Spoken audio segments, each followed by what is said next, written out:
Et oui, Toan, mais où s'arrêtera Mondo Duplantis qui a hier soir une nouvelle fois battu son propre record du monde du saut à la perche en franchissant une barre à 6,31 m dès sa première tentative. Cette nouvelle prouesse, le Suédois d'origine américaine l'a réalisée à Uppsala devant son public en Suède lors d'un meeting qu'il lui-même créé, qui se nomme le Mundo Classic et qui se déroule en salle depuis ce fameux 8 février 2020 où Duplantis avait franchi 6,17 m pour détrôner un certain Renaud Lavilloni. C'est la 15e fois que le natif de Lafayette, ville située dans l'état de Louisiane, bat un record du monde. L'athlète de 26 ans est d'abord monté crescendo dans le concours avec des barres à 5,65 m, 5,90 m, puis 6,08 m pour s'assurer la victoire. Car Mondo se devait aussi de montrer qui était le patron, en particulier au grec Emmanuel Karalis, qui avait franchi 6,17 m quand même le 28 février dernier lors des championnats de Grèce, devenant le deuxième meilleur performeur de l'histoire et qui avait donc des arguments pour déranger Duplantis. Mais le duel tant attendu n'a finalement pas eu lieu puisque Karalis n'a pas pu faire mieux qu'une barre à 5,90 m et se classer 7ème. Seul le Norvégien Sondre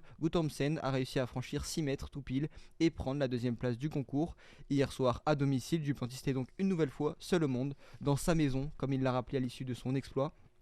Presque à chaque fois où il apparaît en combinaison d'une célèbre marque de sport représentant un animal de la savane, il continue d'aller de plus en plus haut, centimètre par centimètre, et dépasse dans le même temps les limites de son sport avec une facilité déconcertante, grâce aussi à des qualités de sprinter impressionnantes, parce que c'est aussi ça la perche, avant de sauter, il faut d'abord savoir courir, et courir, Duplantis sait très bien le faire. Il l'avait d'ailleurs montré en 2024, lors d'une course d'exhibition de 100 mètres, où le Suédois l'avait emporté en 10 secondes 37 face au Norvégien Karsten Warholm, recordman du monde du 400 mètres haies. À la perche, au moment du décollage, il atteint presque les 37 km/h, le tout avec une perche d'une longueur de 5,20 m entre les mains. Personne ne fait mieux. Doucement mais sûrement, Duplantis se dirige maintenant vers les 6,40 m, voire plus selon une étude menée par un chercheur spécialisé en intelligence artificielle sous l'impulsion du Comité national olympique suédois, qui prédit un saut à 6,51 m lorsque Mondo aura 32 ans, soit 20 cm de plus qu'hier soir. Et si Sergei Bubka, légende du saut à la perche avec 35 records du monde entre 1984 et 1994,